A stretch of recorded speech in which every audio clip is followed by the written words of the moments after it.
Olá, pessoal, boa noite. Estamos iniciando mais uma live aqui do Grupo de Estudos Hermínio, né? Voltando para as nossas rotinas, né? E hoje nós vamos estar com o Luciano Klein. Estamos aguardando aí o pessoal que está chegando, cumprimentando todo mundo, dando boa noite para todo mundo.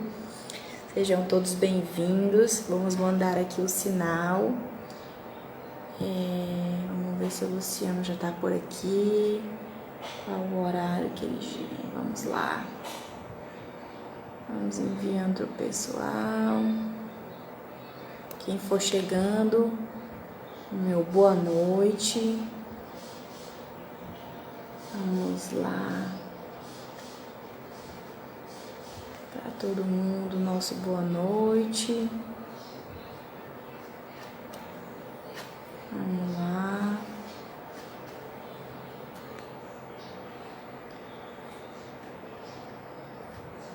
Vamos mandar aqui o convite.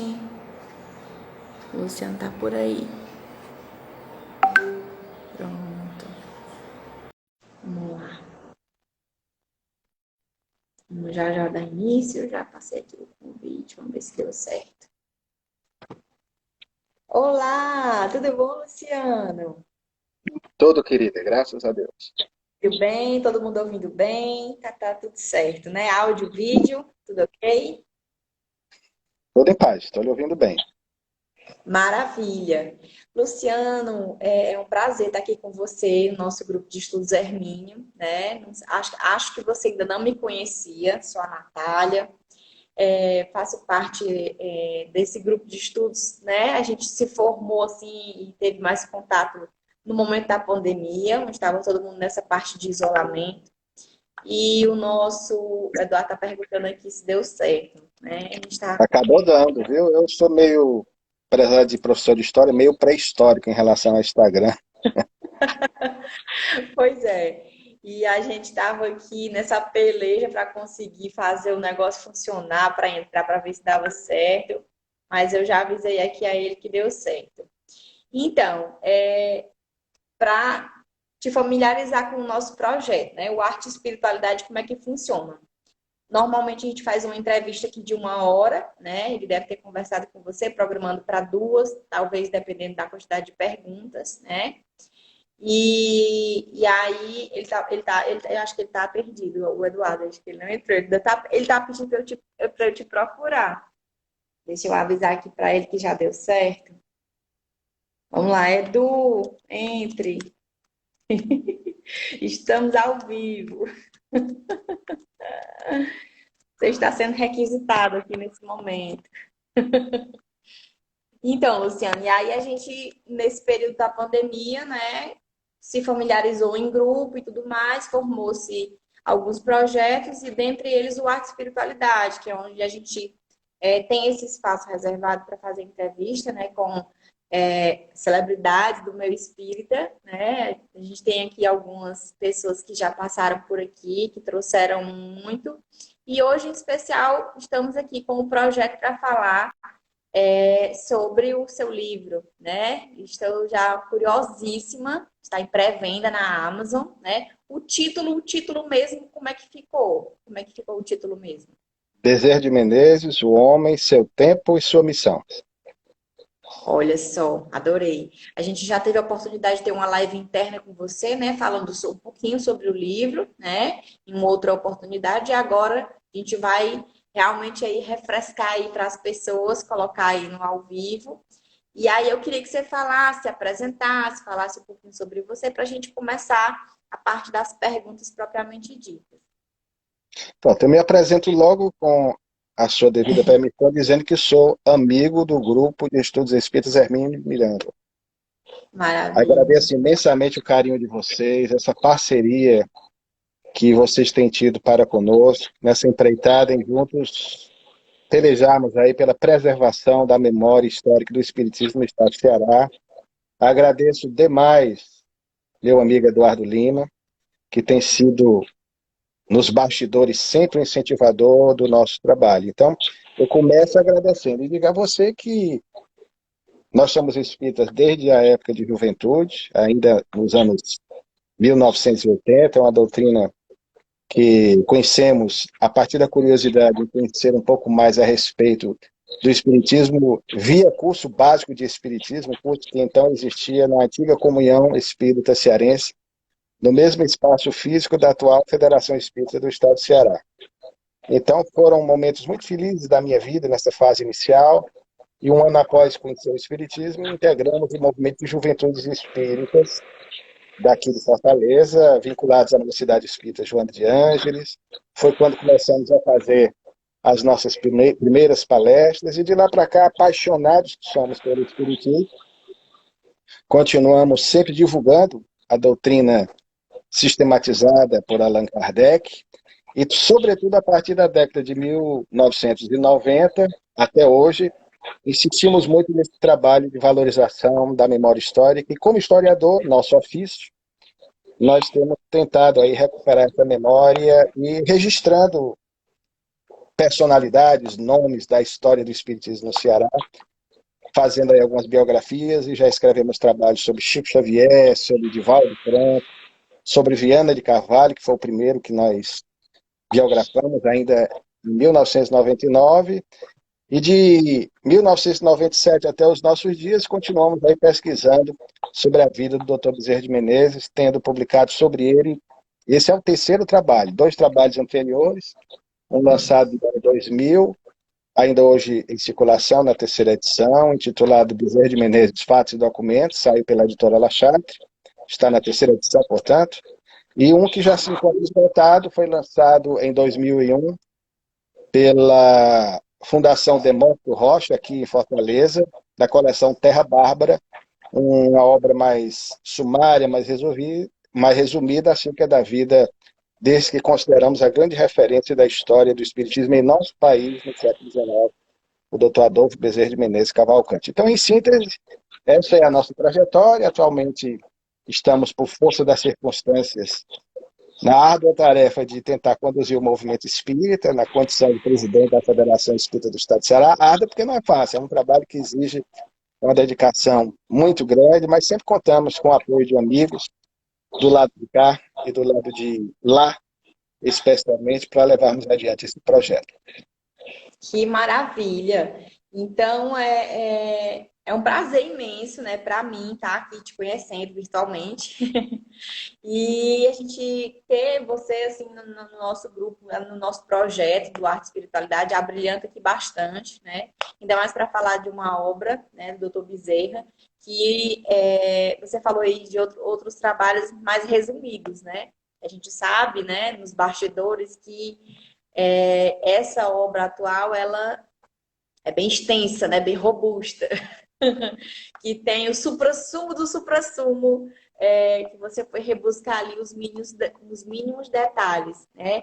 E eu queria te perguntar, afinal de contas, em quantas páginas fechou esse volume dessa obra? Quantos capítulos?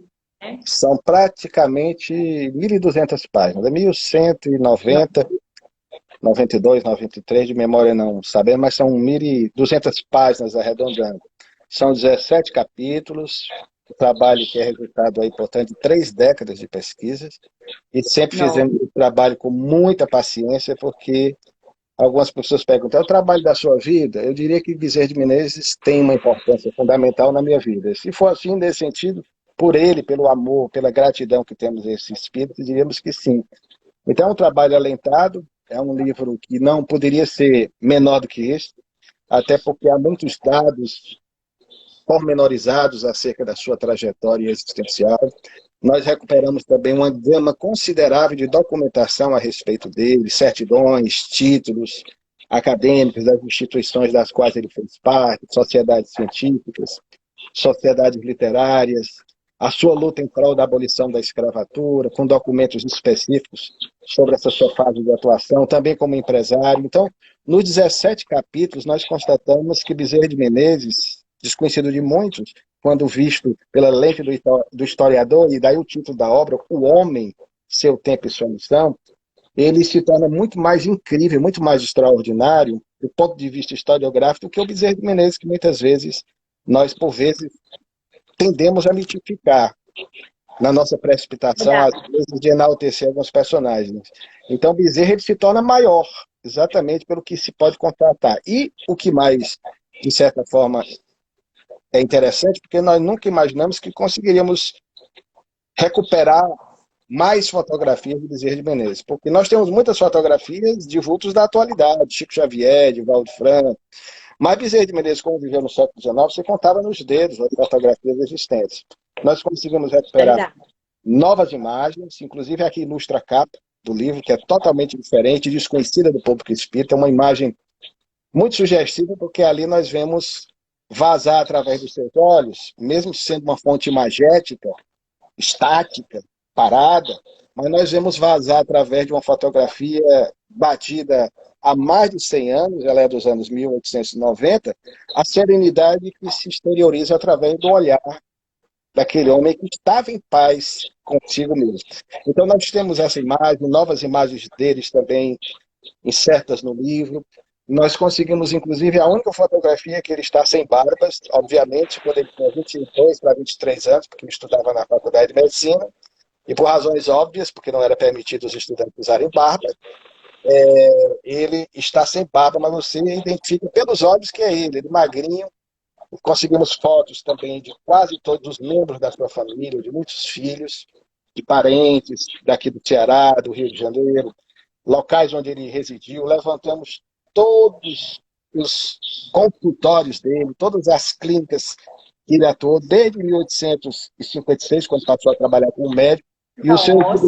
desde 1851. Então, se fosse falar aqui para você, querida, daria só de detalhes, 1, 2 horas de programa. Então, e falamos com alegria, porque esse entusiasmo nem sempre nós podemos compartilhar com as pessoas. Você sabe que o trabalho do historiador, muitas vezes, eu converso isso com o nosso Eduardo, é um trabalho de cavaleiro solitário. Nem todo mundo reconhece. Nós preferimos os romances, o que Verdade. é compreensível, ou até outras obras doutrinárias que são grandemente importantes, mas essas obras que visam resgatar o trabalho de companheiros, que numa época muito mais difícil do que a nossa, afirmavam-se espíritas em face do preconceito diante de uma doutrina pouco conhecida em nosso país, sobretudo no século XIX, é a demonstração patente de uma atitude de muita coragem. Então, a alegria incontida que nós temos de fazer esses resgates, eu diria para você, no movimento espírita atual, na nossa participação como espírita, aquilo que mais me dá prazer, porque nos sentimos úteis e acabamos colaborando para que as gerações futuras possam compreender um pouco mais a trajetória de vida do Dr. Bezerra de Menezes e um trabalho feito por alguém que milita na área da história e, sendo espírita, tem essa compreensão da importância de deixar para a posteridade, sobretudo para daqui a 100, 200, 300 anos, quem sabe, o registro de que na Terra e no nosso Ceará, para nossa maior alegria, passou um homem chamado Bezerra de Menezes. Nossa. Olha, eu fiquei muito curiosa quando você falou aí dos documentos, né, das certidões, das fotos, então nem se fala. E teve alguma descoberta inesperada, assim, algum desafio, um capítulo que te desafiou mais, algo que você, assim, como historiador, né, não sei, pela tua experiência, né, como historiador você está ali procurando algo que às vezes você não espera, né, e de repente vem aquela surpresa, né?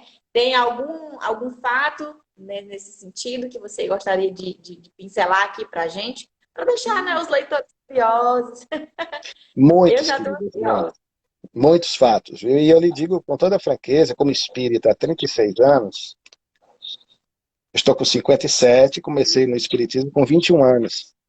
Então, mais da metade da minha vida é como espírita. Então, eu diria para você que nesses 36 anos de espiritismo, se eu tivesse alguma dúvida em relação à atuação da espiritualidade, essas dúvidas teriam sido dirimidas em face do que nós encontramos, a forma como nós encontramos. Agora, além do livro, nós tivemos acesso a um boneco do livro, e o livro é bem rechuchudinho mesmo, é um tijolão, não podia ser diferente. Eu fico pensando, meu Deus, como é que eu consegui isso? Em circunstâncias normais, eu não conseguiria. O contato com os parentes do Dr. Bezerra de Menezes, muitos familiares deles, descendentes indiretos, aqui no Ceará, sobrinhos, bisnetos, sobrinhos, trisnetos, No Rio de Janeiro, mantivemos contato com bisnetas dele, que hoje são Nossa, nossas amigas, e pessoas que foram, por causa delas, cedendo gentilmente fotos raríssimas de seus acervos pessoais, entendi. fotografias Então, foi da parentela dele. por né? Interessante. Exatamente. Então, nós estamos encontrando coisas assim. Agora, você me perguntou, é, o capítulo mais denso, que é quase um livro dentro do livro, e é um prato cheio para o historiador, usando a expressão bem nordestina, eu lavei a boca, que é o capítulo político. Esse é um capítulo grande, deu trabalho, porque aí você tem que fazer um acompanhamento de toda a política do segundo reinado, começando do primeiro reinado ainda, quando o Dr. Bezerra nasce, em 1831, que é a fase em que exatamente o Brasil mergulha num conflito interno muito grande, porque o imperador Dom Pedro I abdica no dia 7 de abril de 1831, ele nasce no dia 29 de agosto.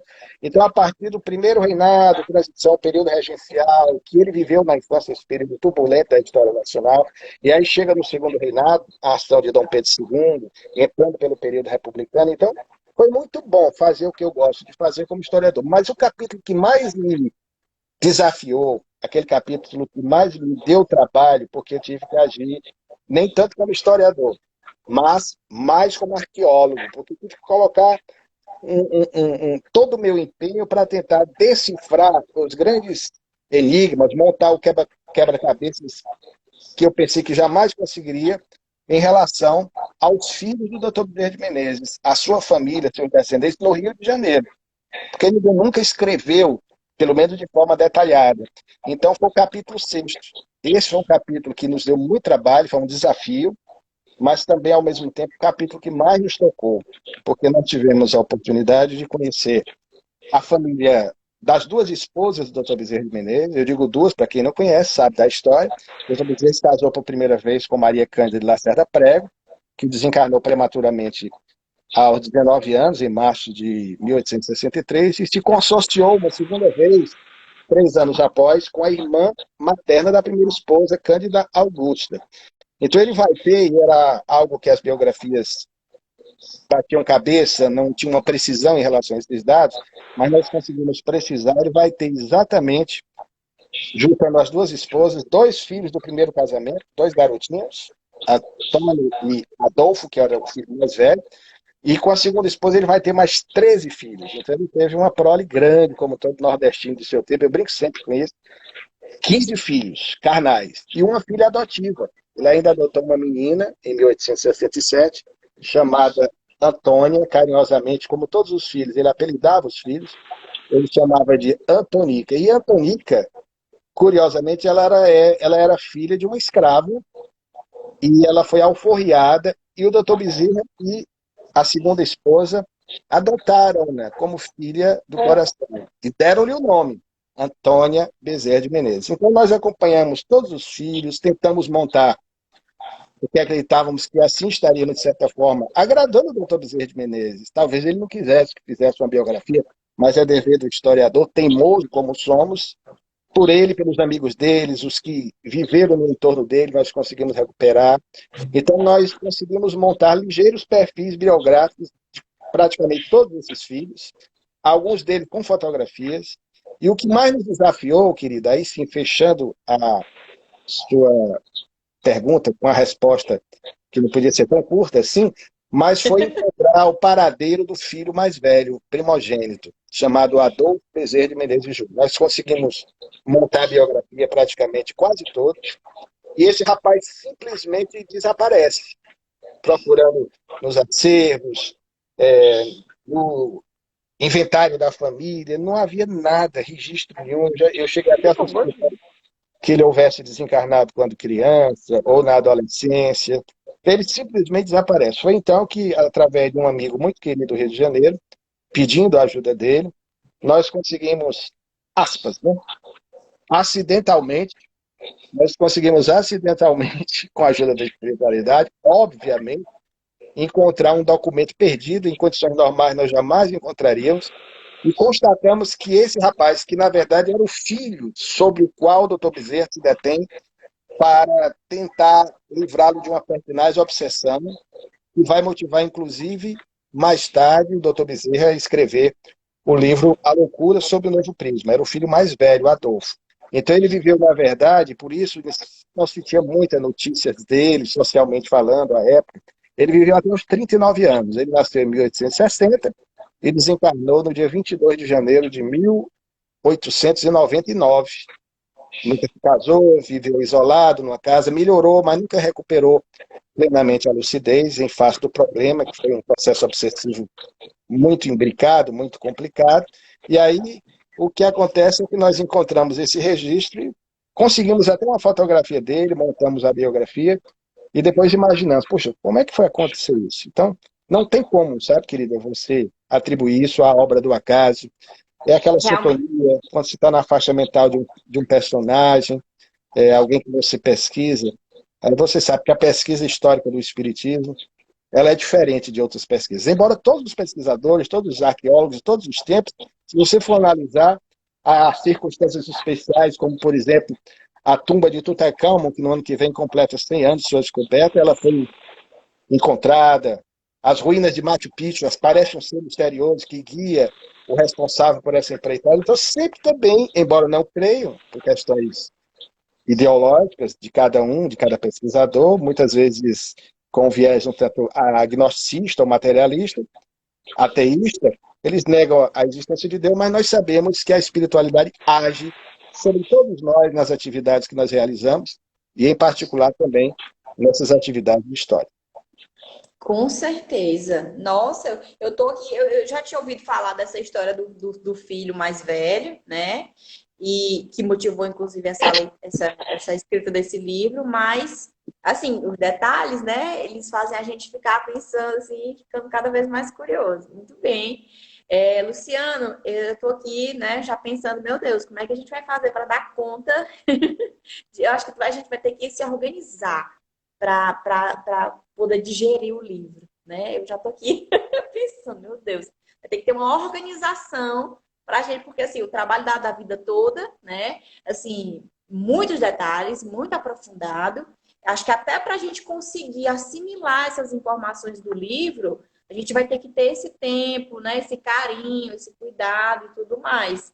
Porque eu tô com plena certeza de que depois que a gente tiver acesso realmente assim, ao livro e às informações que contém nele, né, a gente vai poder ter uma visão totalmente assim minuciosa, ampliada e desmistificada da figura do Dr. Bezerra, né? Porque a gente tem muito essa história do ouvir falar, mas assim, o real, o que está ali documentado, né? Contra fatos e dados não há argumentos, não é verdade? Então, eu já estou aqui pensando, como é que a gente vai fazer para... Acho que a gente podia fazer depois algum projeto em cima desse livro. Não sei, vamos conversar aí com o Eduardo, né? Trazer para outros momentos. Mas, assim, de antemão, estou muito feliz de estar tendo essa oportunidade de estar aqui conversando com você sobre o livro, né? Sou realmente muito fã do Dr. Bezerra, Tiete, né? Não posso negar. Pedi até um daqueles, eu esqueci como é que chama o nome científico da coisa, mas aqueles bonequinhos que tem o Hermininho, que pronto, eu recebi a Cândida teve aqui, me fez um carinho, trouxe para mim o Dr. Bezerra e o Hermininho, olha, eles não estão nem aqui pertinho, estão ali Estão guardadinhos ainda, lindos os que eu ainda vou bonecos, eu colocar. tenho um também. Nossa, ela Presente do captura Eduardo. assim, o olhar. Você falando do olhar do doutor Bezerra, assim, daquela paz, realmente da serenidade que passa, ela consegue colocar no bonequinho. É impressionante, né? E eu queria saber, assim, a foto inédita, né? Como foi achar essa foto, né? E você também já introduziu um pouquinho sobre a questão abolicionista, né? Que o doutor Bezerra foi pioneiro, é isso? Foi um dos pioneiros em nível Um nacional. dos pioneiros. E o Sim. mais interessante, que aproveitando primeiro a sua deixa em relação ao livro, não é uma obra romanceada. De repente, algumas pessoas vão ficar decepcionadas porque, como historiador, não poderíamos fazer uma obra romanceada. É uma obra de consulta, é uma obra densa, é uma obra de pesquisa. Infelizmente ou felizmente, mania de alguns historiadores, e eu me incluo, há muitas notas de rodapé necessárias, a nosso ver, para irmos pontuando a narrativa do texto. Então, estou plenamente ciente e consciente que as pessoas vão adquirir. Não dá para ler uma sentada, a não ser que você goste mesmo de uma boa leitura. Mas você vai ter que ler com calma e digerindo, capítulo por capítulo. É como se fossem Verdade. vários livros dentro do livro. Por isso que o livro saiu tão volumoso. Porque antigamente se publicava em volumes. Primeiro Eu ia volume, até segundo volume. perguntar, Ou talvez, né, como? se Hoje poderia em dia é ser. inviável, até porque, querida, você compra o primeiro, salta para o terceiro, ou compra o primeiro e o segundo, ou compra só o primeiro. E a nossa intenção era que as pessoas conseguissem. A capa é uma capa dura para poder segurar todo o miolo do livro, né? O livro ficou muito bonitinho na nossa opinião. A capa com meio franciscano, do ato franciscano, que é a nossa paixão. E essa imagem inédita do Dr. Bezerra. Então, é um livro que as pessoas vão ler. Eu sei que muita gente vai direto às fotografias, vai ver as novidades, as ilustrações, mas o mais importante é o conteúdo em si. E é um livro para consulta, porque nós aprofundamos muitas coisas da vida do Dr. Bezerra de Menezes. Posso lhe assegurar que 80% a 75% do que está no livro é novidade. Claro que é aquelas coisas que são conhecidas da vida do Dr. Bezerra de Menezes, mas nós complementamos de forma é, muito curiosa, até trazendo algumas novidades. Então, eu diria para você que é uma obra para você ter na sua biblioteca e, evidentemente, eu acredito que seja para a vida toda, né? Aquele livro que você guarda Acredito que você consulta. conheça o Felipe, né? Perdão. Mas eu acredito que você conheça o Felipe, você falou assim, uma É, obra para você ter na biblioteca, quando você vai fazer qualquer live com ele, qualquer coisa, né? Ele tem aqui atrás, assim, o mural dele, ostentação. Então, esse é um livro para se ter na ostentação.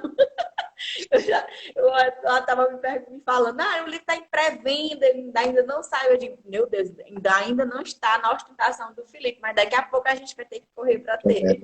mas sai agora. E, obviamente, como se trata de um livro de história, de uma biografia, a história é uma ciência humana, e toda ciência humana você pode, naturalmente, cometer algum equívoco, fazer alguma leitura enviesada em relação a algum fato. Todo historiador está sujeito a isso. Nós estamos plenamente cientes e conscientes, o que não nos impede de numa edição futura, caso haja alguma observação, algum erro, e é até bom para quem vai ler a obra, de repente, nos dar esse feedback, para que nós possamos corrigir posteriormente. Então, querida, em relação ao que você nos pergunta, de fato, o doutor Bezerra de Menezes, também na história do Brasil, ele foi um bandeirante, um vanguardista na luta em prol da causa emancipacionista e abolicionista. Eu digo sempre emancipacionista e abolicionista para fazer uma distinção.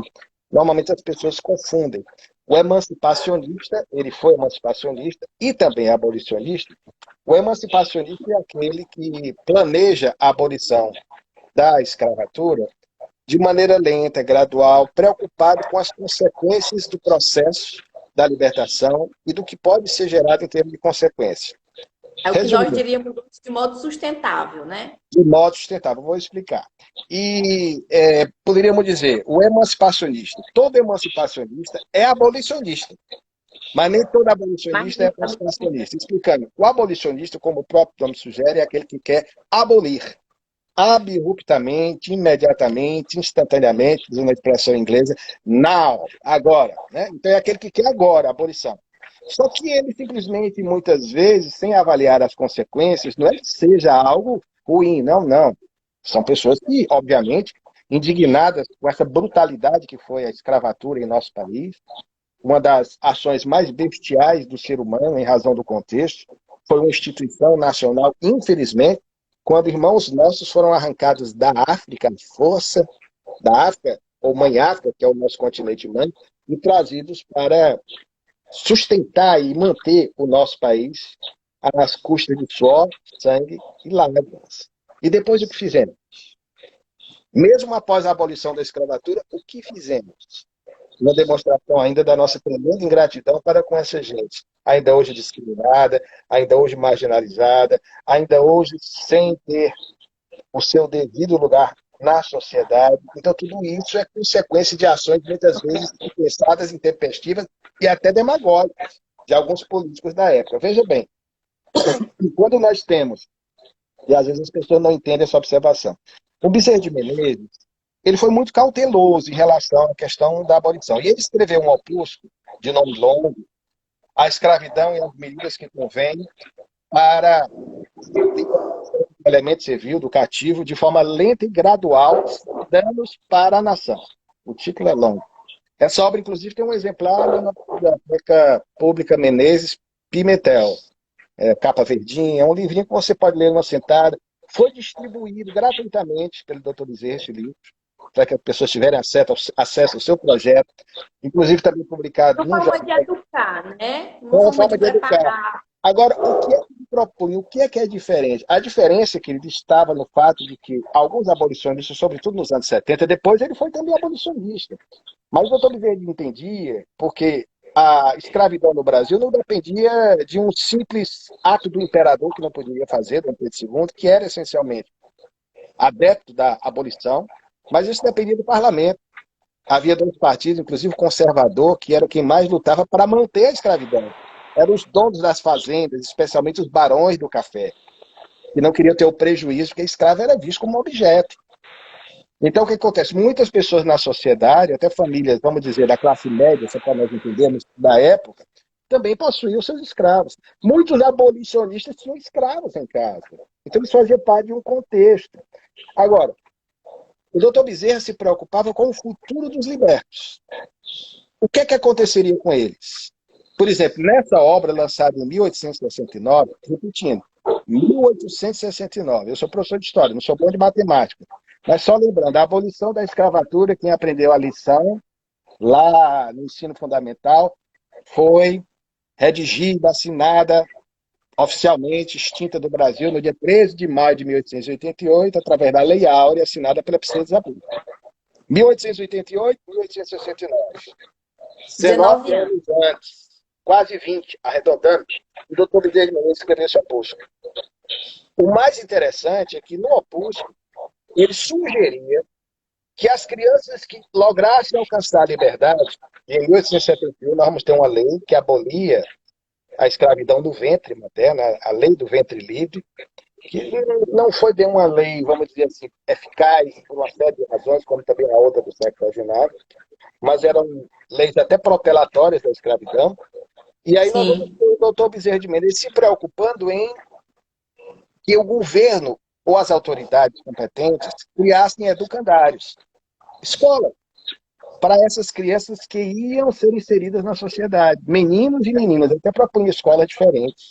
No seu livro Romance Espírita, póstumamente publicado, O Evangelho do Futuro, ele fala até da ideia de criar escolas para as crianças cativas, libertas, na fazenda do seu pai, do seu pai, Fazenda das Pedras, e a do avô, Fazenda Santa Bárbara, no Riacho do Sangue. Um projeto que ele tinha, que ele idealizava. Então, ele queria que as crianças tivessem um curso, de preferência um curso profissionalizante, para que as mesmas, sendo inseridas, libertas na sociedade, pudessem ter condições de terem uma vida digna, de trabalharem, de progredirem, e não acontecer o que aconteceu posteriormente com a escravidão, onde homens, mulheres, crianças foram jogados na sociedade, não havia aposentadoria, não havia amparo governamental. O que é que restava a muitas dessas pessoas? Viver de quê? Da marginalidade, da prostituição, os males de uma sociedade consumista por excelência como a nossa. Então, infelizmente, foi isso que aconteceu. Então, o doutor Bezerra me causa essa admiração pela sua preocupação com o ser humano, com as crianças e com o futuro desse povo que fez o nosso país e que, mercê da misericórdia divina, hoje se encontra, graças a Deus, mesclado com todos nós, e todos nós temos o DNA desse povo que veio da África construir o nosso país. verdade. Nossa, tô até arrepiada. Porque realmente, eu sou muito apaixonada pela história, né? Da história do Brasil. Sempre fui muito curiosa, principalmente nas aulas, né? Da parte do ensino fundamental e em aulas específicas. Então, assim, é um conteúdo, assim, apesar das dores que ele traz, né? Assim, ele traz um reflexo de consciência, né? Do nosso povo, de como ele foi formado, né? Que se você for estudar esses pormenores, essas leis que foram criadas à época para protelar, de fato, a abolição da escravatura, né? A gente chega realmente assim a uma figura como o doutor Bezerra, que está ali envolvido dentro daquele movimento, né? Abolicionista, emancipacionista, e criando um modelo sustentável para a coisa, né? que estava sendo altamente combatida pelos barões do café, pelos detentores do dinheiro na época, né? Então, assim, ter uma figura dessa dentro daquele movimento espírita crescente, que à época era crescente, né? Se eu não me engano, você deve ter aí detalhes, a gente deve falar um pouquinho mais. O político, né? A parte política Uhum. dele, onde ele vai se desenhar. Acredito que nesse momento é onde ele tem esse embate, né? Porque ele tem aquela consciência, a consciência de ser humano, de homem de bem, e ele está inserido dentro de um contexto que ele precisa realmente agir e não pode se abster das suas virtudes, das suas convicções, né? Muito desafiador. Então, Perfeito. ver esse desenho que foi feito, né, no livro, eu acredito que como é que está esse arranjo, como é que foi colocado isso no livro, eu realmente estou aqui pensando como é que você conseguiu fazer isso. E tem outro detalhe, querida. Falamos da ação dele emancipacionista, mas já nos anos 1880, que vai ser a fase final do Império, o ocaso do Império, o declínio do Segundo Reinado, a instalação da República, que foi um golpe, o golpe da República de 15 de novembro de 1889, dormiu-se na monarquia, acordou-se na República, o povo não sabia de absolutamente nada. Então, nós vamos observar que o doutor Bezerra, já em 1883 ou 1884, como parlamentar, sobretudo como deputado-geral, que corresponderia hoje ao cargo de deputado federal, sem as vantagens financeiras dos cargos políticos dos nossos dias. Inclusive, a política foi um dos fatores que podem explicar o seu empobrecimento. Ele nunca deixou de trabalhar, naquela época era bem diferente. E o fato, querido, é que ele já se posicionava como abolicionista. Inclusive, recebeu uma condecoração, nós temos a cópia desse documento, da Confederação Abolicionista do Rio de Janeiro, que era uma associação que congregava todas as lojas abolicionistas, todos os centros que objetivavam angariar recursos para lutarem a favor da abolição. Então, ele recebeu uma condecoração em abril de 1888, veja bem, um mês antes da Lei Áurea, que é 13 de maio, ele é condecorado. E lembrando ainda, ele escreveu um romance que foi publicado póstumamente, mas de princípio esse romance foi veiculado num jornal laico, no jornal leigo da época, intitulado A Pérola Negra, cujo personagem principal é Honorina, uma escrava com largos conhecimentos, inclusive da reencarnação. E o impressionante, querido, é que nesse livro o Dr. Bezerra demonstra um conhecimento profundo acerca de toda a história de lutas em prol da abolição da escravatura em nosso país. Inclusive retorna no tempo, fala do Quilombo dos Palmares. Aqui do Ceará ele fala de um personagem que poucos ouviram. Às vezes quem mora aqui no centro, quem passeia pelo centro, sabe que tem uma rua chamada Pedro Pereira. Foi um advogado. Sim. Pedro Pereira, já nos anos 1850, em nível nacional, cearense, de Aracati, foi o primeiro a empreender uma luta já buscando, na década de 1850, encontrar alternativas para a libertação do elemento servil, como era chamado o escravo à época. Então, o doutor Bezerra já sabia disso. Aí vai andando na linha do tempo, falando de muitas coisas. É impressionante. Essa obra também nós recomendamos. Foi editada pela Federação Espírita Brasileira, o romance A Pérola Negra. Uma Tô obra anotando postumamente aqui. publicada. A Pérola Negra. Não, eu estou anotando várias coisas aqui dessa live, porque realmente é muito conteúdo, né, Luciana? Muito conteúdo. A Pérola Negra. Bem, o que a gente já falou desse contexto da questão da escravidão, né? Se eu não me engano, assim, é muita coisa que tem até nos bastidores. Se eu não me engano, não sei, não me falha a memória, naquele livro do Chico, Brasil, Coração do Mundo, Pátria do Evangelho, né? Acredito que tem alguma reunião, que tem alguma menção de algum nesse contexto em relação à escravidão, ao planejamento do fim da escravidão, né? E se eu não me engano, há ali. Agora sim, uma coisa é o que você está trazendo do livro, que é o histórico, o fato e o dado, né? E outra coisa são esses romances que têm póstumos. Que aí vai ter todo o contexto do lado de lá, né? O véu que a gente não tem acesso. Então, combinar essas informações e verificar as datas, né, o período, realmente aconteceu dessa forma. Isso dá uma segurança muito maior para a obra, né? E essas combinações entre as obras dá um peso maior de responsabilidade em tudo isso que você fez, do trabalho, do rebuscado que foi feito, né? E corrobora com essas outras obras também. É um trabalho de mão dupla, né? Pelo que eu estou percebendo. Exatamente. E dentro desse contexto, né, do corroborar, a gente tem muito essa questão científica e o doutor Bezerra foi um cientista também.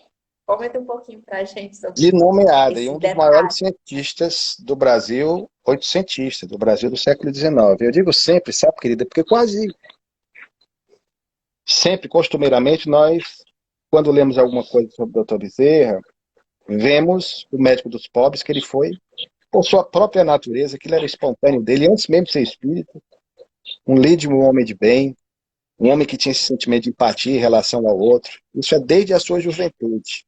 Como médico, ele só quadruplicou aquilo que ele de fato fazia cotidianamente. Mas quase sempre nós observamos a faceta do Dr. Bezerra de Menezes, mesmo à frente do movimento espírita, quando conduziu a Federação Espírita Brasileira em dois momentos, em duas gestões, a primeira em 1889 e a segunda e definitiva em 1895, até 1900, quando ele desencarna no exercício da função, nós observamos a sua luta para unir o movimento espírita e se sobressai o seu lado moral, evangélico, doutrinário ou religioso, como queiram. Mas a postura do Dr. Bezerra de Menezes como um investigador psíquico da fenomenologia mediúnica é impressionante, quase nunca contemplada. E nós escrevemos, inclusive, um dos capítulos no qual articulamos que o Dr. Bezerra de Menezes era o mais científico dos espiritistas brasileiros do 800. Ninguém tinha, primeiramente, já que você nos pergunta, as credenciais científicas dele. Nem o espírito da época teve. O Dr. Bezerra, além de ser cientista porque era médico, foi um cientista de várias atuações em várias áreas do conhecimento e do saber humano. Exemplificando, primeiro ele conseguiu um dos aspectos mais difíceis de uma sociedade da época, e ainda hoje existente, a Academia Imperial de Medicina. Ele se forma em 1856, no ano seguinte, ele já consegue uma vaga nessa instituição. Hoje é a Academia Nacional de Medicina. Então ele foi sócio efetivo da Academia Imperial de Medicina e redator dos anais brasilienses daquela instituição, um dos principais redatores.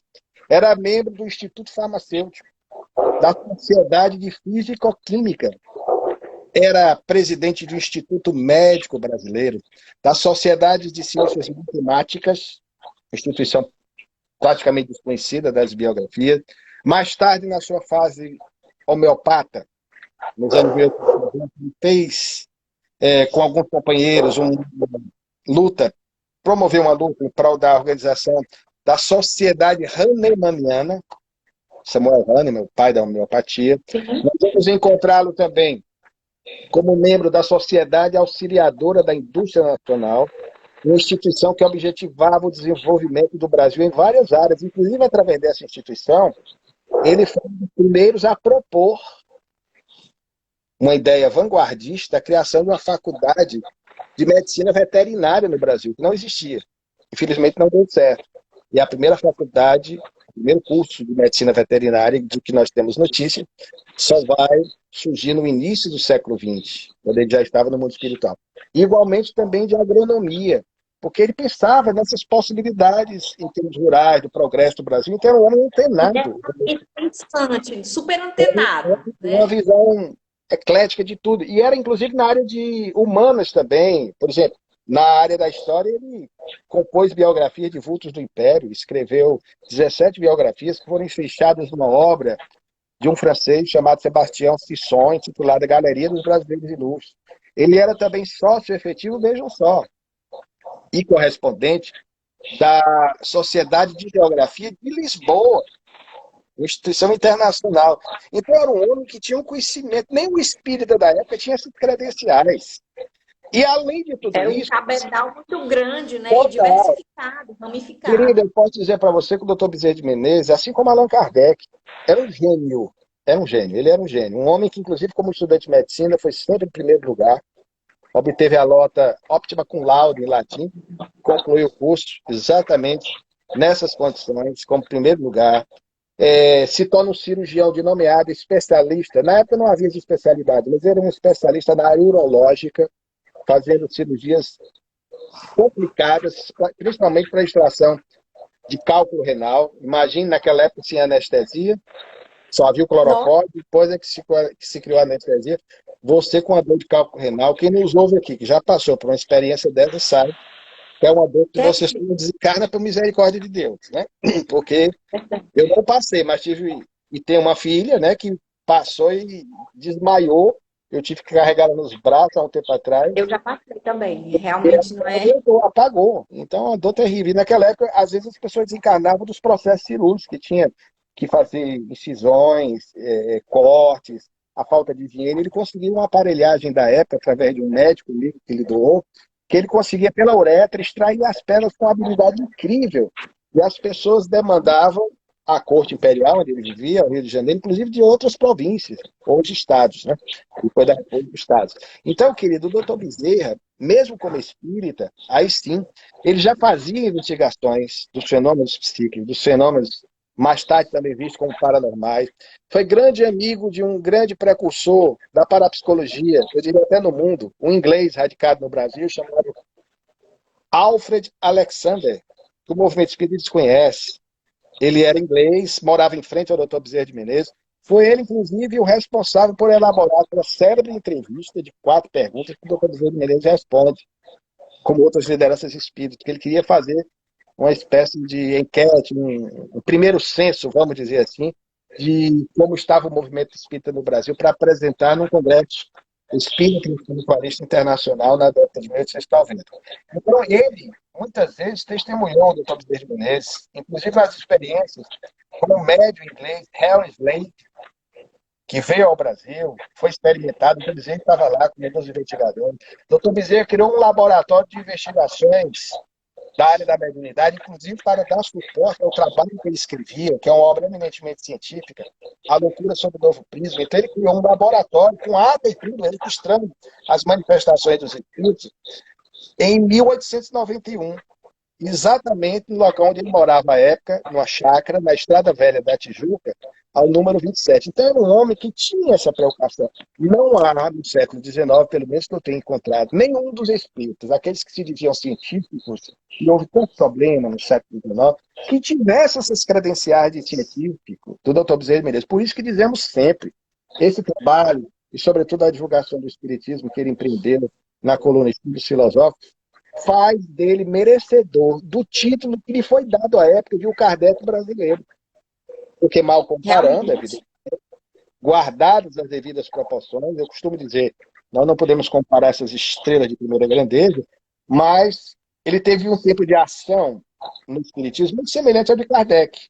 Levando em conta que Kardec começa seus estudos em 1855, Livro dos Espíritos em 1857, encarna em 1869, mais ou menos no tempo correspondente ao de atuação do Dr. Bezerra de Menezes, que efetivamente se torna espírita oficialmente no dia 16 de agosto de 1886, e vai trabalhar pela divulgação do espiritismo até o seu retorno ao mundo espiritual em 1900. Embora travasse contato com o espiritismo ainda nos anos 1870, no clássico e conhecido episódio em que ele recebe de um colega médico um exemplar de O Livro dos Espíritos, ainda no ano de 1875, embora ele só viesse a se declarar espírita posteriormente. Compreende? Nossa. É realmente assim, para a gente admirar, né? É uma figura que, como você falou, né? Ressalvando para a gente não ter essas comparações, mas de se admirar de realmente ter aqui no Brasil, no Ceará, né? E nossa, é um presente para a gente realmente ter o acesso a todo esse conhecimento, essa pesquisa que foi feita com muito critério, né? Assim, eu vejo você falando, aí você fecha assim um olhinho, aí vem o nome, vem a data, vem, eu digo, meu Deus do céu, como é que tá a mente desse homem que fez essa pesquisa? E salta aqui na live de memória, assim, as datas. Eu fico impressionada, assim, mas do teu trabalho, né, como historiador, eu realmente sou uma curiosa, né, de estudante de história, eu não sou estudante de história, eu sou formada em administração, totalmente o contrário, fora da curva, mas sempre gostei muito de estudar história. Tá vendo hoje, inclusive, um trechinho do Livro dos Espíritos que fala, né, sobre, e comentando um pouquinho que a gente estava preparando uma aula, e aí me veio essa questão, que a pergunta de Kardec sobre o conhecimento, né? Se tem algum conhecimento que é inútil, né? E aí os espíritos respondem que todo conhecimento é útil. Aí você falando assim desse conhecimento ramificado do Tom Bezerra, realmente é o básico que a gente tem que para principiar ali e é, adquirir, né? Se apropriar da mente, das artes, das ciências, de tudo, para que a gente possa caminhar um pouquinho mais.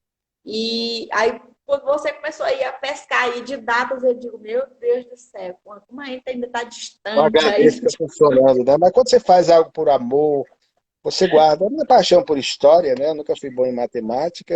Meu pai é professor de literatura, adoro português, né? Meu pai já está no mundo espiritual. Herdei dele o gosto pela literatura, que é muito próximo da história. Ih, deu uma travada agora.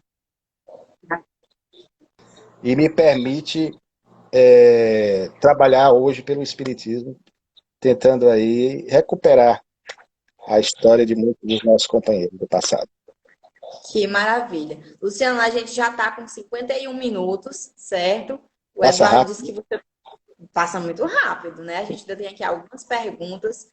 O Eduardo disse que você topava um tempinho a mais, né? Então, se cair, Problema a gente retoma aqui, né? Eu acredito que dê tempo de mais uma pergunta antes de encerrar esse primeiro bloco, né?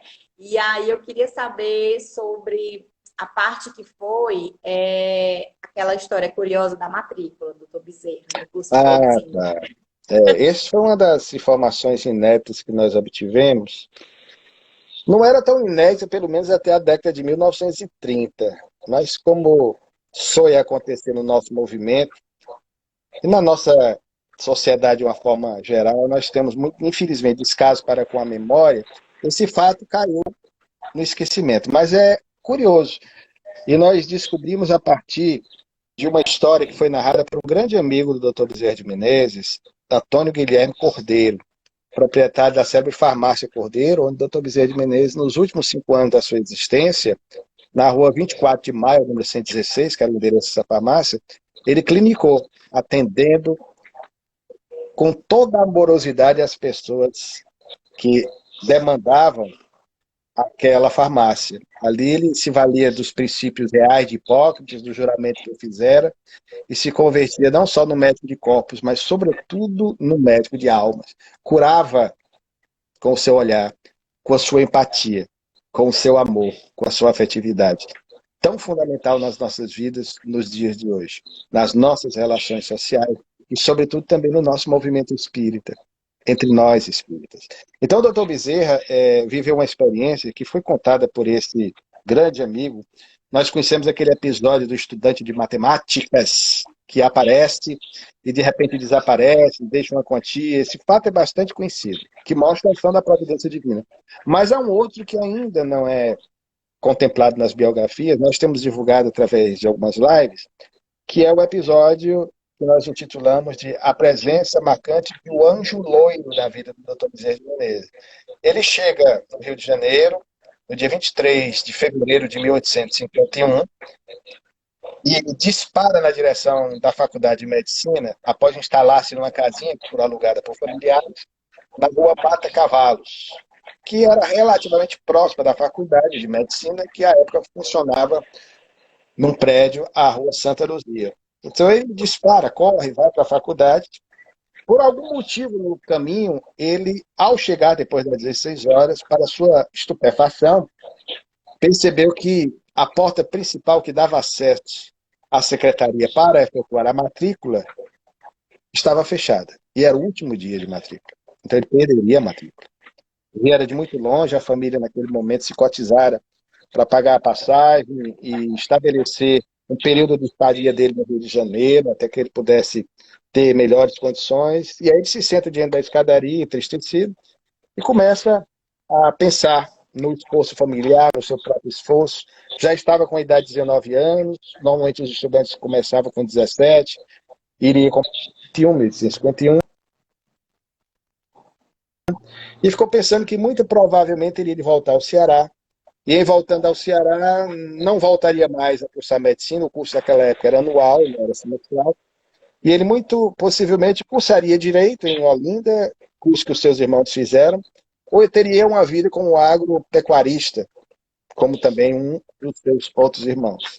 Aí ele se senta na escadaria, já pensando no pior, que teria de voltar ao Ceará, entristecido, profundamente entristecido.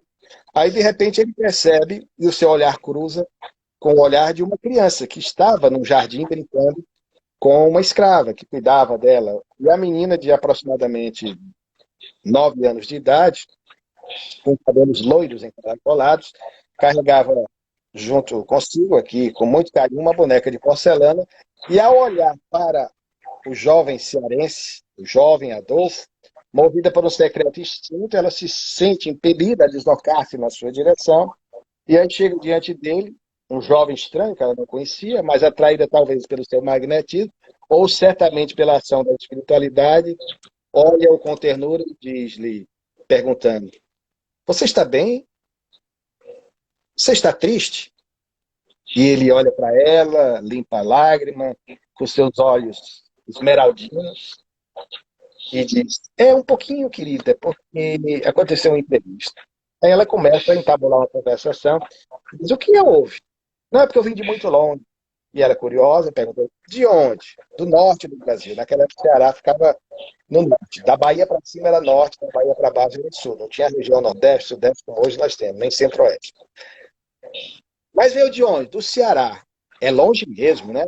É muito longe. Mas por que você está triste? É porque eu vim, meu pai me ajudou a chegar até aqui, minha família, e o pai dele desencarnaria naquele mesmo ano, no mês de outubro, vítima de uma febre amarela, e diz a criança: então eu vim de muito longe para cursar a faculdade, que é o meu sonho de vida.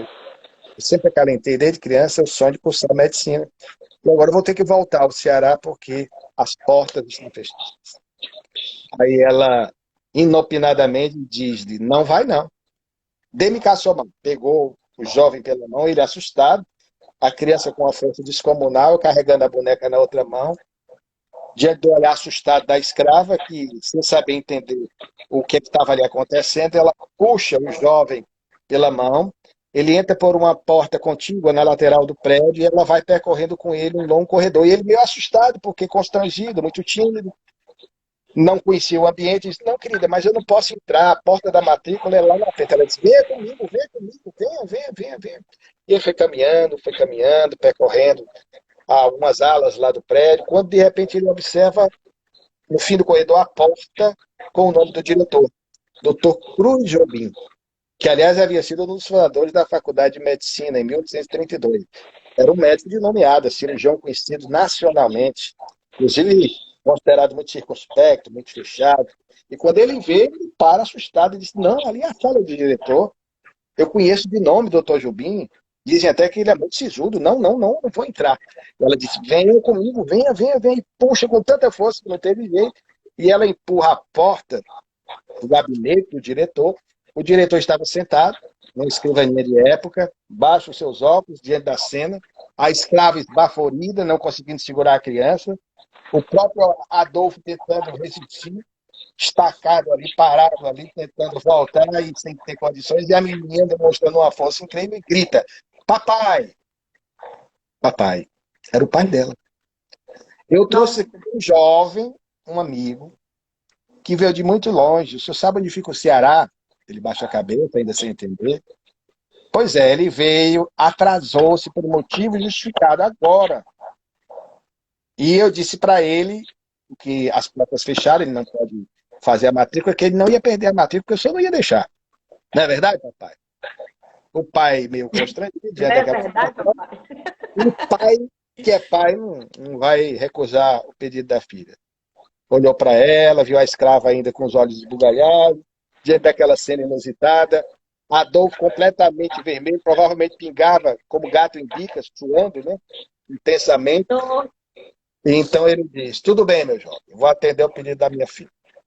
Que isso não se repita. Dê-me cá a documentação, fico com ela, amanhã você se apresenta e está matriculado. E ele concluiu com brilhantismo a faculdade. Então veja, querida, o que acontece com a ação da providência divina. Então é um fato curioso. Interessante é que nós mais tarde descobrimos o nome dessa criança a partir da relação de filhos do Dr. Cruz Jobim, a criança que teria naquela época, 1851, 10 anos, chamava-se Francisca Cruz Jobim. Muito provavelmente essa garotinha. E ela desencarnou até antes do Dr. Bezerra de Menezes, relativamente jovem, na década de 1870, e veio a se consociar com um rapaz que, curiosamente, também era espírita. Veja as coisas do destino. Então, é uma menina que certamente foi intuída pela espiritualidade para evitar que ele perdesse a matrícula naquele momento de extrema aflição para um jovem recém-chegado à corte imperial do Rio de Janeiro. nossa senhora, são esses detalhes assim que eu espero assim que com certeza vão ter no livro, né? Assim, uma história como essa realmente não tinha como a gente. Como foi que você conseguiu descobrir essa história, né? Assim, tem que ter a providência divina. E o mais interessante, querida, é que essa história, na década de 1930, em 1938, ela foi transformada, veja só, na era do rádio, numa radionovela. Olha, Muitas pessoas da época conheceram essa história, com aqueles efeitos especiais, a sonoplastia de então, aquelas folhas de zinco simulando tempestade, coisas bem antigas. E ela foi veiculada na rádio Mailink Veiga, do Rio de Janeiro. E era muito conhecido esse fato. E hoje em dia, você veja, as pessoas não se lembram. A nossa memória, lamentavelmente, é muito curta em relação a alguns fatos, a alguns episódios, não só em relação ao Dr. Bezerra de Menezes, mas em relação à nossa cultura, à nossa cidade de Fortaleza. Quanta coisa bonita aqui para nós, de certa forma, evocarmos a lembrança, recuperarmos o nosso passado, para não é deixar verdade. que esse elo com o passado se perca. Quem foi que visitou o Museu do Ceará aqui, né? Acho que tem muita gente que nem sabe da existência do Museu do Ceará, né? Tem tanta coisa interessante. O bode Realmente, olhou. o bode ioiô é marcante demais. Figura ilustríssima. Ai, Jesus. Olha, tô adorando. De verdade. E assim, posso dizer, né? Tô voltando aqui da minha licença maternidade e tava com saudade, né? Desses momentos aqui, dessas lives, né? De saber, de conhecer, dessas conversas e bate-papo. Que é super, super bacana. Fica aqui no nosso feed para todo mundo, depois que pessoal que entrou aí depois, né, que não conseguiu acompanhar do começo, que quiser depois assistir com calma, às vezes fazendo as coisas em casa, né? Dá ali o play e escuta, apesar de ser longo. E uma notícia boa, né? Não sei. O Instagram não nos derrubou. Já passamos aqui de 1 hora de live e continuamos aqui ao vivo. Então, eu acho que a Providência também está agindo aqui, né? Alguma coisa aconteceu e o Instagram não derrubou a nossa live. Então, a gente vai dar continuidade, certo, Luciano? E aí, qualquer coisa, se cair, antes da gente finalizar, eu retomo aqui e passo o convite para você novamente, tá certo? Mas acredito que, como a gente já passou de 60 minutos e ele está aqui contando o tempo assim, o céu é o limite para ele, então eu acho que estamos bem, né? Tá tudo certo, acho que vai dar certo até o final. Só para manter aí o pessoal que o Eduardo já estava ficando ansioso, pedindo para o time te avisar, né? Para a gente, quando cair, avisa ele para retomar. Então eu já estou deixando todo mundo tranquilo aqui sobre as boas notícias aqui. Acho que há alguma configuração nova do Instagram que foi liberada aqui para mim hoje, em especial para nossa live. E aí tá aqui tudo ok, certo? E aí eu queria saber de você, né, aqui o que é o MEBEM. Ah, ótimo, querida.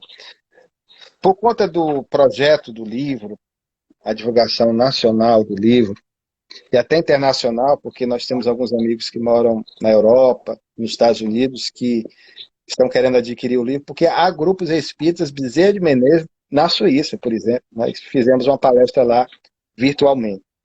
Então, Muito chique. na Suíça tem um grupo espírita Bezerra de Menezes, já pensou? Que maravilha.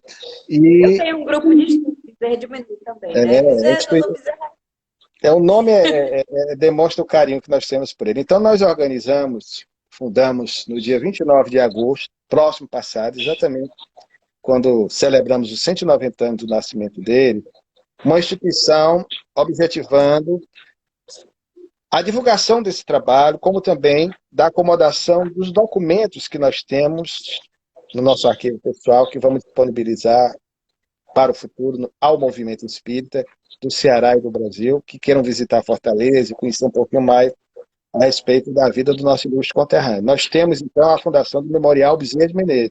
Nós temos no Eu já Juazeiro, vi exposição, nós temos o acesso memorial, a nós temos materiais. o memorial Padre Cícero, nós temos o memorial JK, por que não tem o memorial Bezerra de Menezes? Né? Então nós estamos, é um dos projetos nossos, conseguindo um prédio.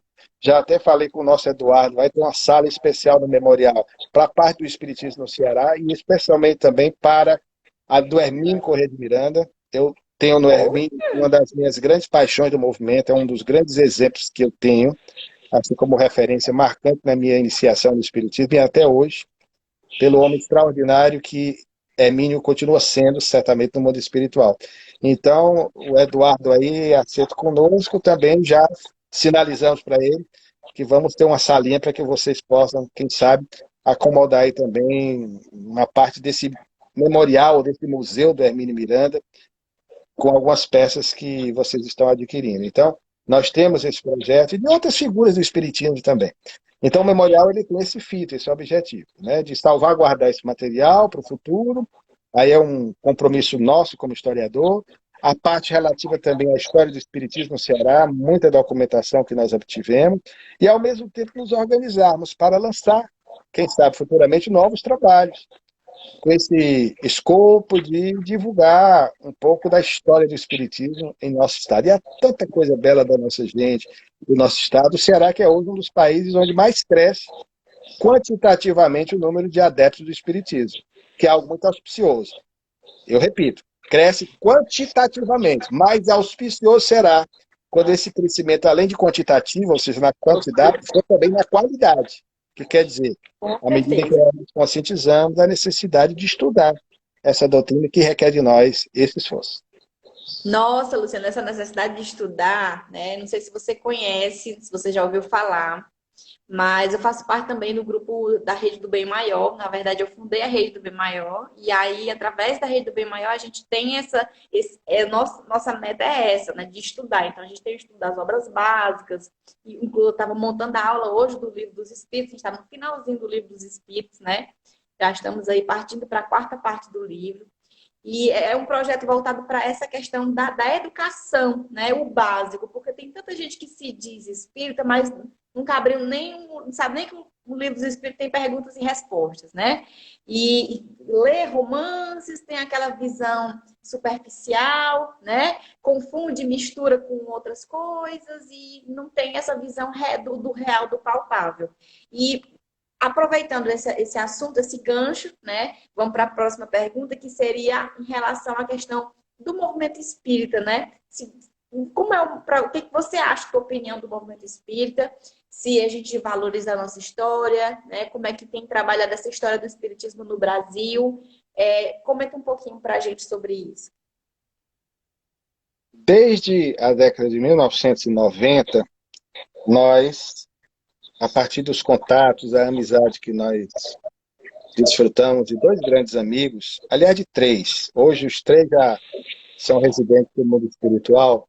Eu me refiro a Eduardo Carvalho Monteiro, que é um grande pesquisador da memória do espiritismo. Lamartine Paiano Júnior, que deixou várias obras publicadas, também grande pesquisador.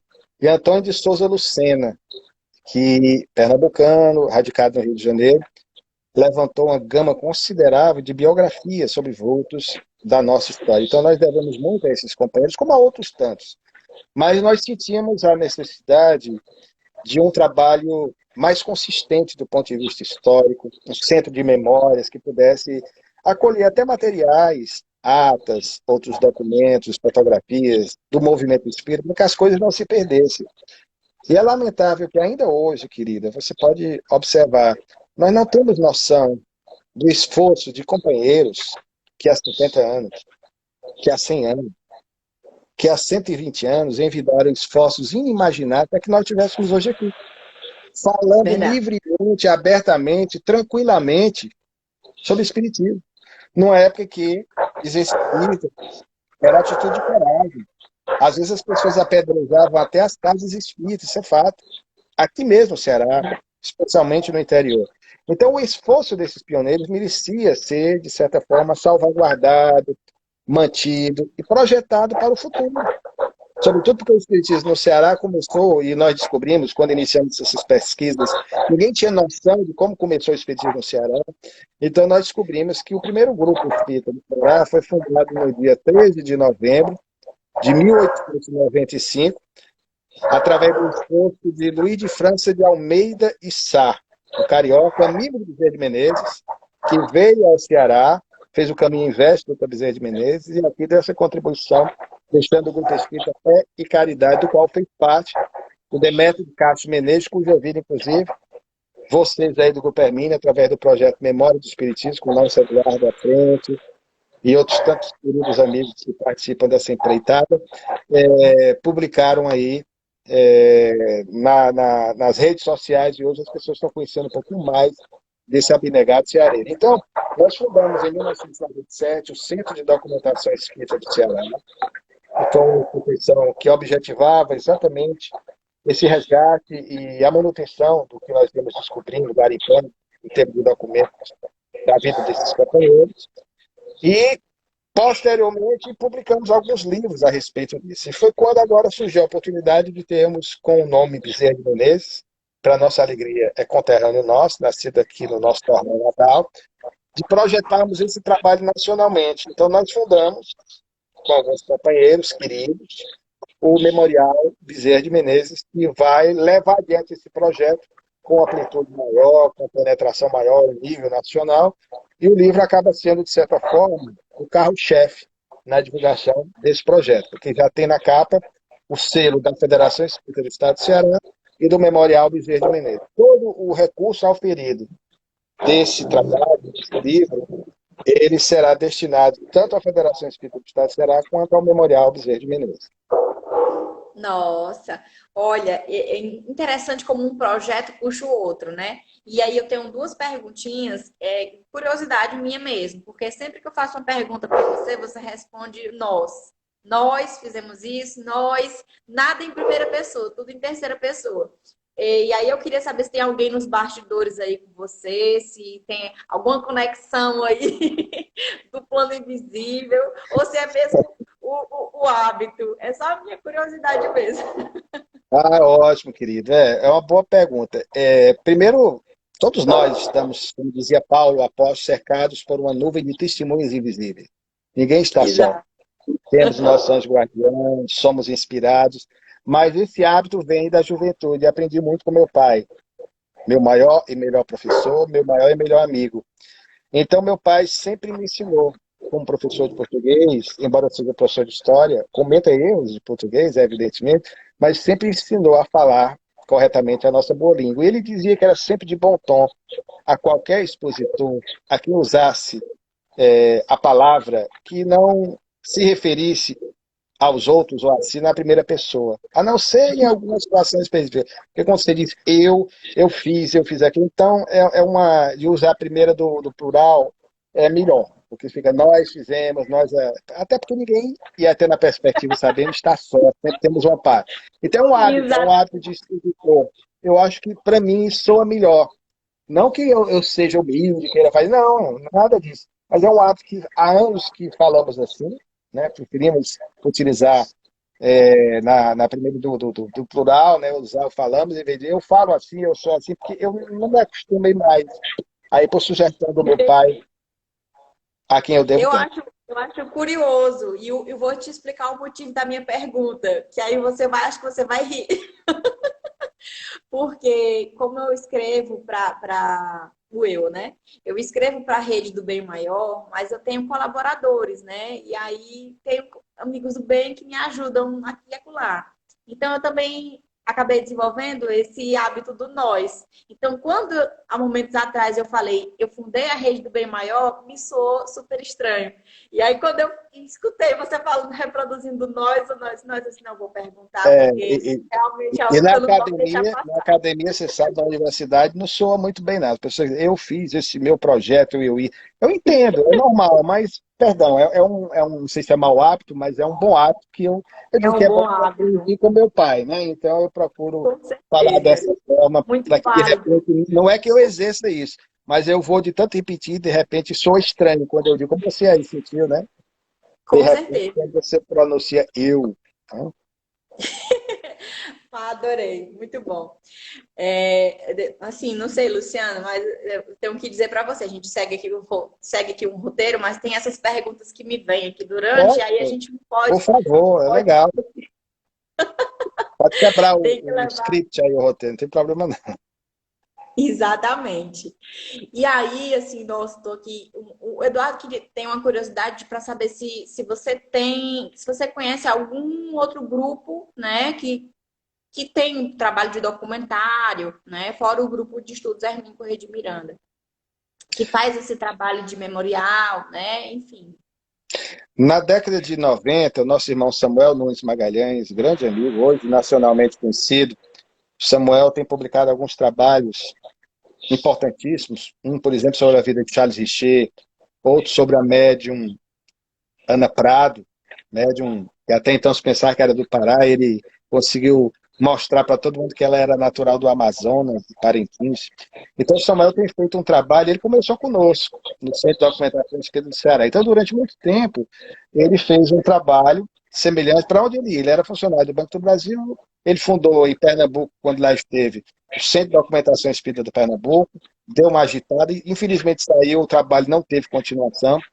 Em Manaus, também, onde ele esteve, ele fundou o Centro de Documentação Espírita do Amazonas, organizou, inclusive, o museu que funciona na sede da Federação Espírita de Manaus, lá do Amazonas, mas também saiu e se você não tiver aquela pessoa que se interessa, que gosta, fica muito difícil. Mas, felizmente, hoje nós estamos vendo alguns grupos aparecerem. A, um trabalho individual feito por um ou por outro. Nós estamos tendo agora até junto, o Eduardo está a par disso, das federativas do Nordeste do Brasil, as federações espíritas nordestinas, eu participei até como um dos expositores, um projeto objetivando o incentivo às federações e às casas espíritas a terem os seus acervos, a se preocuparem na preservação da história de cada instituição e dos seus pioneiros, dos seus fundadores, dos seus baluartes. Agora, infelizmente, embora, repito, nós temos um outro grupo que faz esse trabalho, como o do Grupo Hermínio Miranda, atualmente eu não vejo um trabalho correlato, um trabalho igual, com esse amor, porque o que o Grupo Hermínio tem, que eu fico muito feliz com o trabalho da Carol, que é uma simpatia de pessoa, é uma figura, a Carol, com o meu queridíssimo Eduardo Lima e toda a equipe que vai no encalço dele aí, visitando cemitérios, que era um trabalho que nós fazíamos na década de 90, cemitério, que era meu lazer era ir aos domingos ao cemitério, né?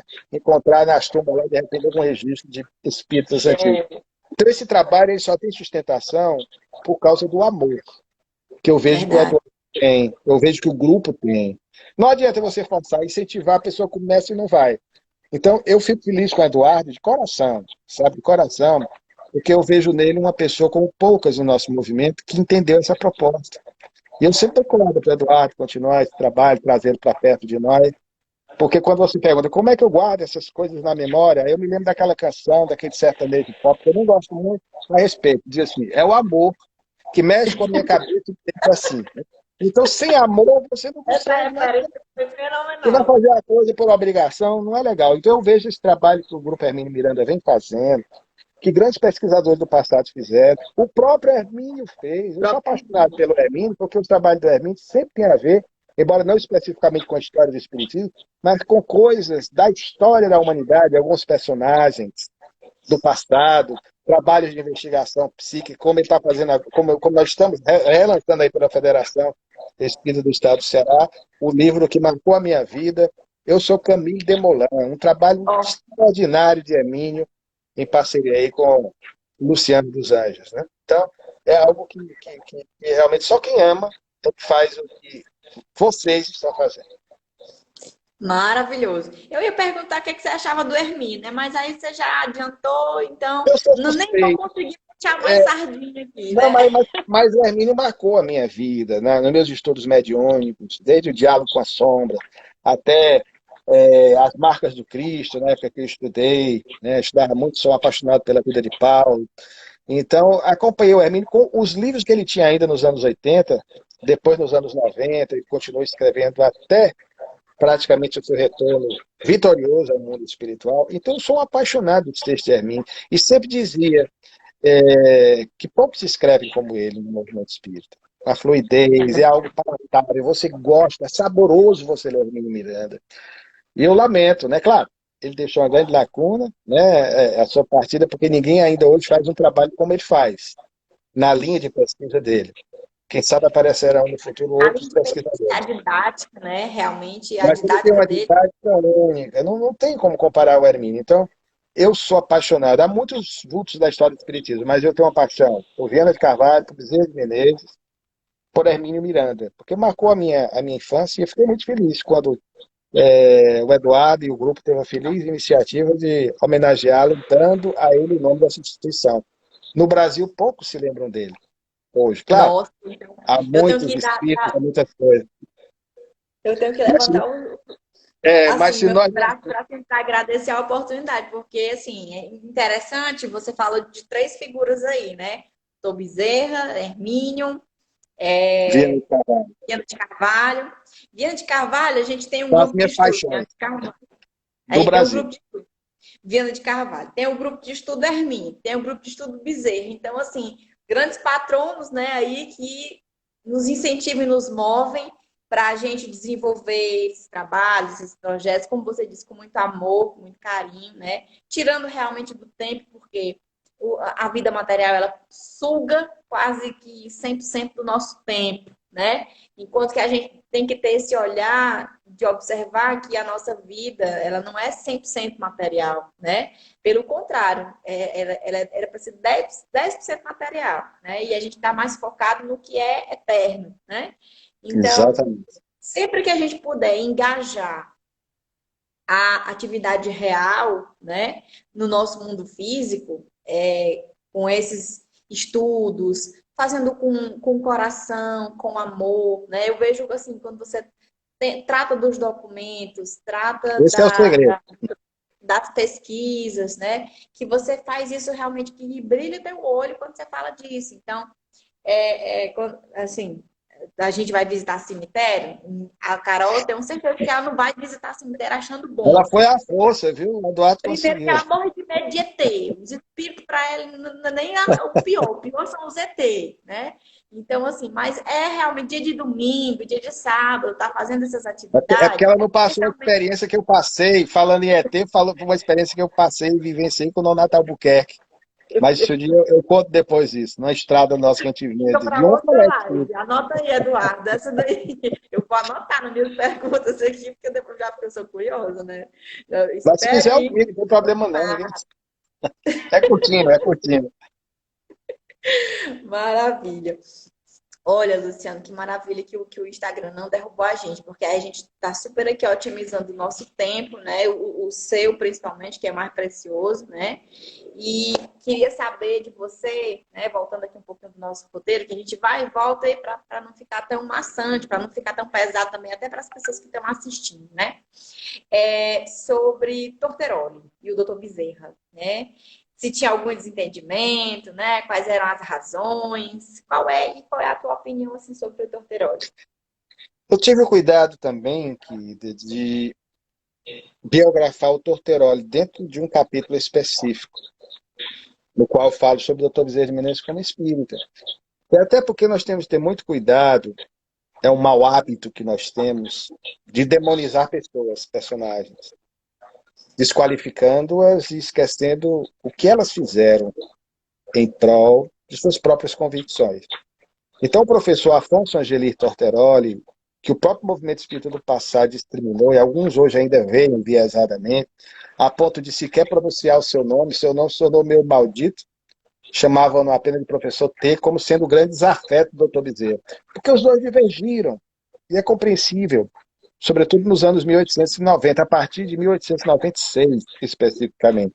Mas era um homem de bem, grande responsável também pela divulgação do espiritismo em nosso país, mas ele tinha uma maneira própria de pensar, que eu não diria nem em termos de ciência espírita, mas naquilo que ele entendia como ciência espírita, porque doutrinariamente, é uma opinião muito pessoal nossa, ele era muito confuso. Então, o Torteroli foi um dos fundadores da Federação Espírita Brasileira, um homem que deu uma grande contribuição ao espiritismo nessa fase inicial de implantação do século XIX, amigo do Viana de Carvalho, que também era amigo de Bezerra de Menezes. Então, os dois se desentenderam, sobretudo em razão da questão dos pontos de vista, no tocante a acusações que eram feitas, como uns dizendo que os outros eram místicos, o outro dizendo que o outro era a questão do científico, quando se esqueciam, na época que a doutrina dos espíritos ela é um bloco monolítico, ela é tríplice, ela é trina, ela é indissociável, embora eu possa ter a minha predileção pelo aspecto moral, você pelo aspecto científico ou filosófico, isso é completamente compreensível. Então, houve alguns desentendimentos, mas perfeitamente entendíveis à luz da história, pelo contexto em que aconteceram, como no passado aconteceu, por exemplo, desentendimento na fase inicial da implantação do cristianismo, da Boa Nova, entre Paulo e Tiago Menor, o primeiro cisma de Jerusalém, e nem por isso deixaram de ser grandiosos nas suas ações, nas suas missões, mesmo aquele desentendimento. Isso tanto é verdade que o Dr. Bezerra desencarnou em 1900, 11 de abril de 1900. O Torteroli desencarnou somente em 1928. Ainda viveu 28 anos a mais. E em 1912, eu encontrei o Torteroli fazendo um comentário elogioso ao Dr. Bezerra, inclusive dizendo que os espíritos guias da sua instituição, aí ele cita dois, três, e um deles era o Dr. Bezerra de Menezes. Então é porque ele considerava o Dr. Bezerra de Menezes como uma alma de escola, como um espírito de elevada envergadura moral. Senão ele não teria. O próprio Dr. Bezerra está documentado. Então, essa história foi da questão do momento, no calor da refrega, da emoção.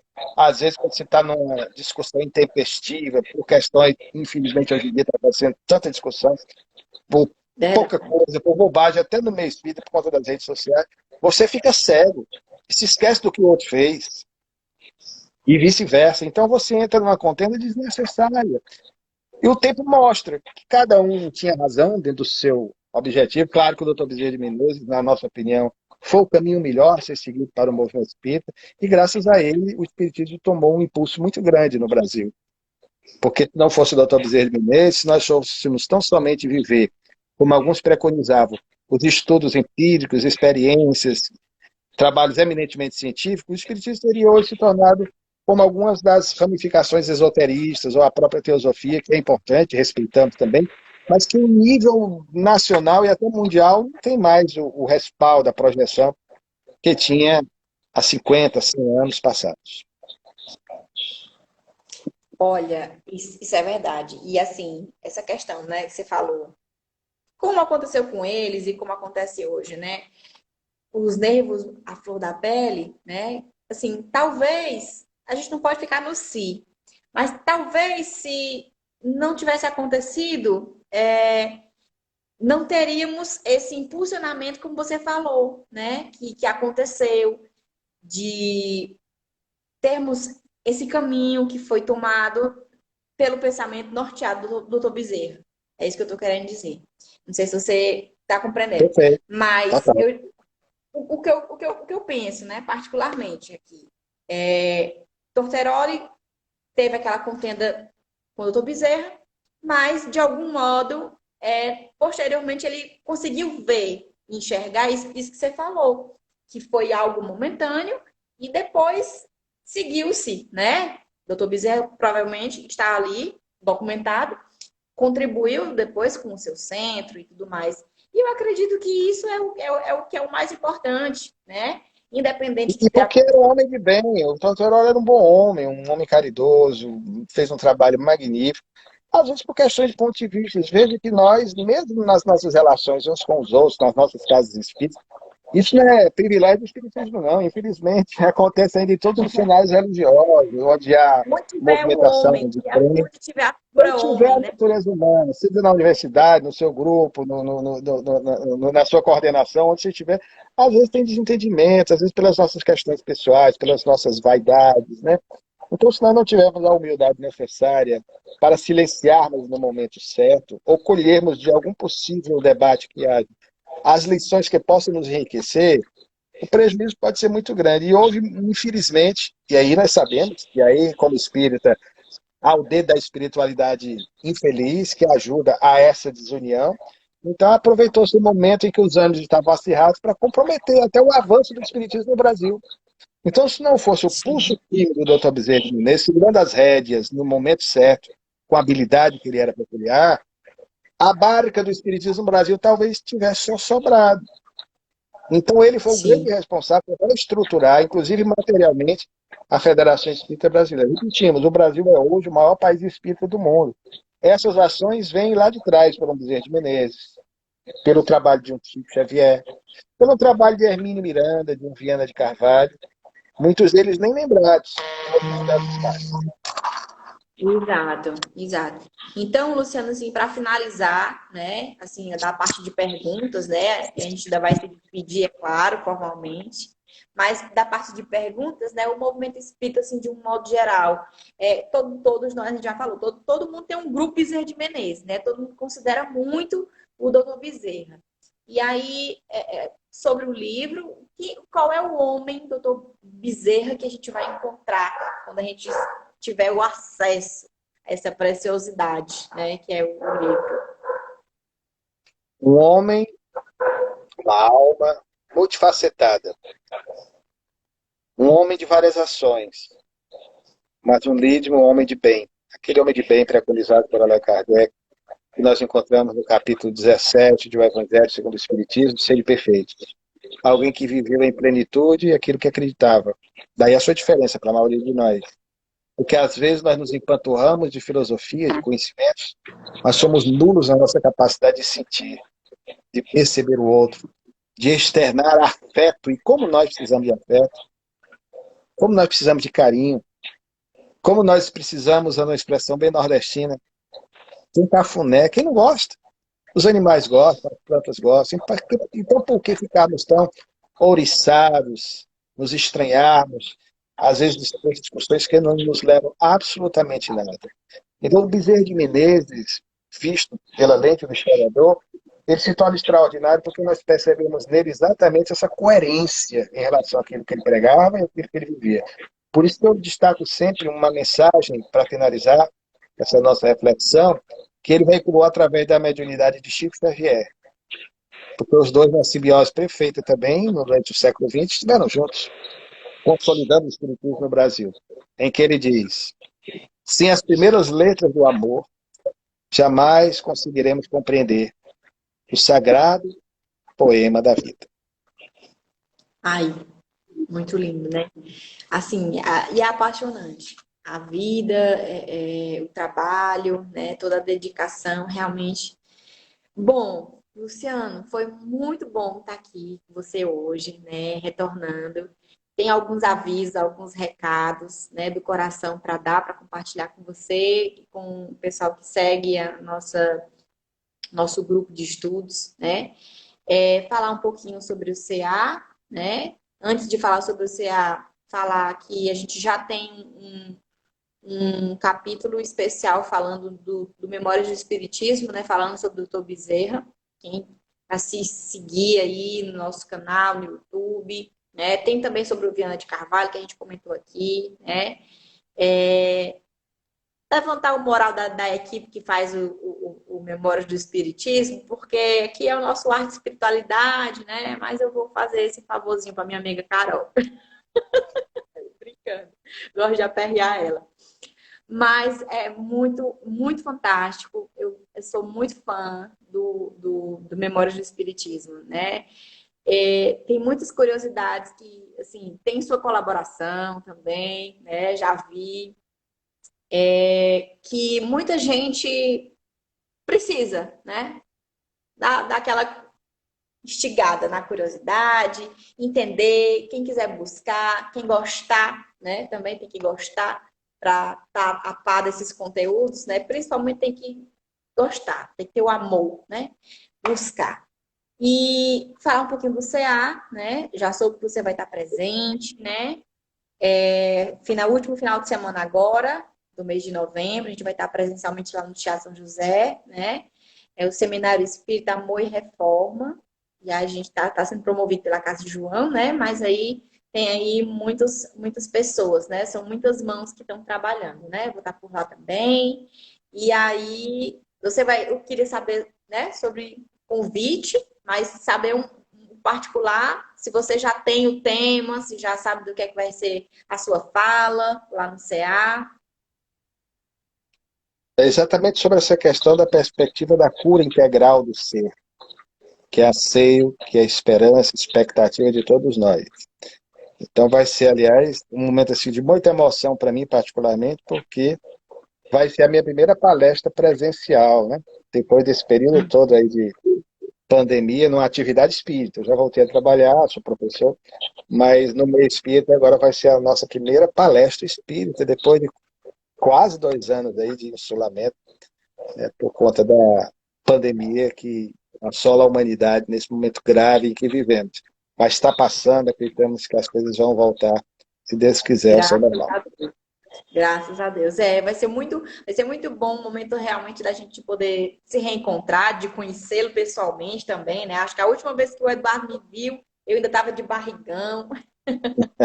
E agora já está aí, já estou voltando da minha licença. Então, graças a Deus aí a gente está caminhando para dias melhores, né?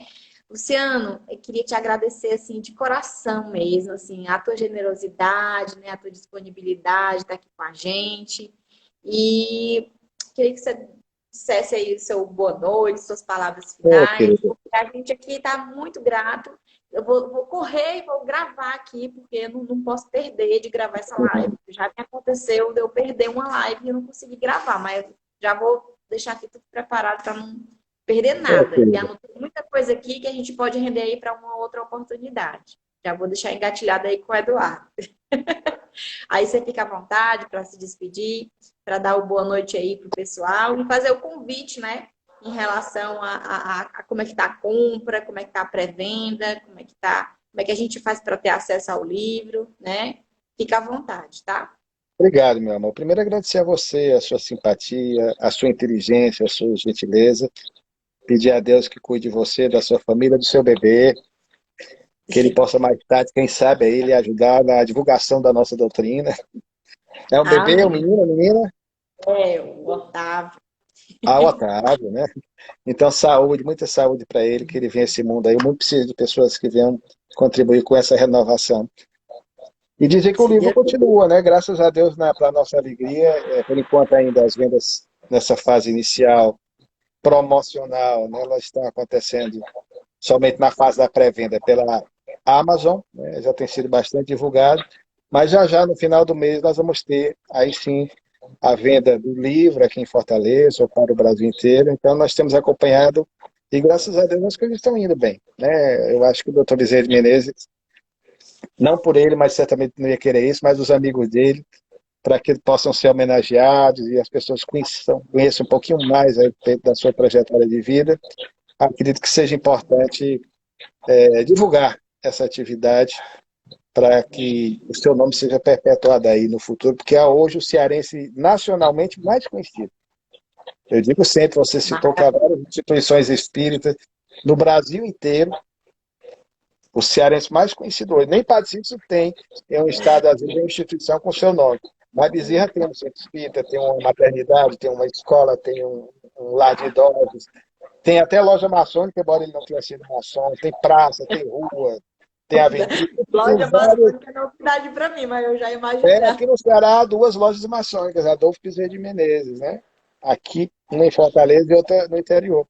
E nem maçom ele foi, né? Isso é um Nem homem de maçom ele bem. foi. É um homem que transcende exatamente pela bondade que tinha no seu coração. Tá ótimo, Luciano. Pois, olha, uma boa noite, né? Que a gente possa Obrigado, estar querido. aqui com outra oportunidade, né? Falando, sei lá, de outras obras, de outros projetos, do memorial, né? Acredito que é um começo, né? E vamos aí nos encontrar presencialmente no CA. Até lá, até breve. Queria agradecer o pessoal que esteve aqui conosco, que assistiu, que está aqui no finalzinho. Mandaram perguntas. O Eduardo disse que subiu uma pergunta, mas eu não consegui ver aqui. Tentei até perguntar aqui, ver para ele, ver com ele que se ele conseguia digitar aqui para mim, mas ele não me respondeu aqui, não conseguiu. Acho que passou também e não conseguiu ver. De todo modo, né, se eu conseguir depois resgatar, eu coloco nos comentários aqui do post um comentário, uma resposta, falo com você, alguma coisa desse tipo, tá bom? Agradecer a todo mundo. Um beijão, tudo de bom, Luciano. Até mais. Obrigado, querida. Paz e bem.